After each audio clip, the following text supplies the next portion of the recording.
No relationship will ever work out if you are wired for soul merge. And if you're one of these people, you know exactly what I'm talking about, because you are not drawn to regular dating. You're not drawn to searching and sifting and shopping and like you're at a market looking for a product. You know, that's how modern dating can seem. It can seem very sociopathic and dehumanizing because it's like people are treating you like an object. And people in that, reality are very much just looking for, like, it's like a job interview. So you can check off 10 questions and say, how much money you make? What are your hobbies? Blah, blah, blah. Like all these like kind of flat things that don't mean anything. But you know that if you're rare, if you're extraordinary, of course you're going to hold out for someone who's rare and extraordinary. If you vibrate on a different frequency, you're on a different radio station. You just know that a lot of dating just doesn't suit you because you know how much work you've done. You know the hells you've been through.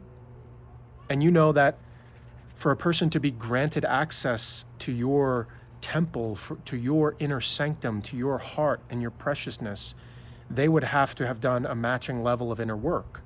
And if you know you've been through those hardest, most brutal times of your life and you confronted them and you were changed and you were forged in the fire, you went through those metamorphoses, you just know that your person is rare. And you don't, it's like you can have fear and doubt, but also know that the work you are doing will draw like a magnet to you, this person, when it is time. And I have not experienced this, but I can have faith and I can believe, and I cannot be obsessed with it and realize that my inner work, my process of finding myself will then later on magnetize that person. But I'm not worried about it because the process of becoming me and digging into myself and becoming my best self, connecting to God, connecting to the divine, sharing myself more with the world, being in my power, is really the most positive, powerful thing I could do.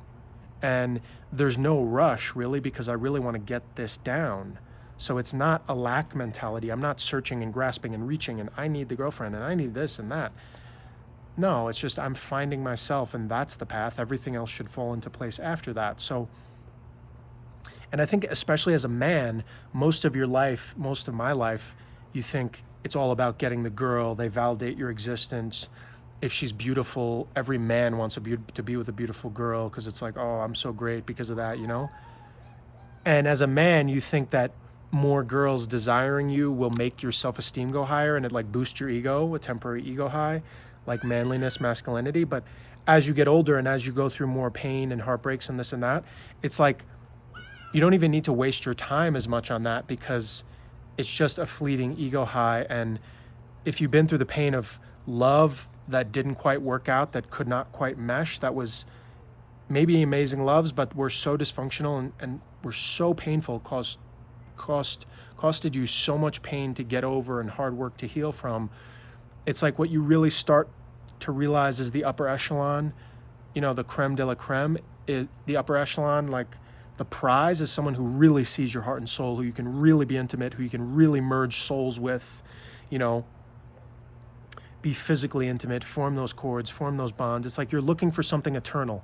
You're looking for something that vibrates in eternity outside of space and time. It has that magical element. It boosts you up so you tap into your highest self. You are challenged to be your highest self. The person sees you so clearly that you don't have to perform in any way. It's like they already know you so well, and they will hopefully mirror back to you things and challenge you too and show you parts of yourself that you don't like, but it won't be mean or vicious or competitive or controlling. It will be enhancing of your true self. You'll always want to become your best self. And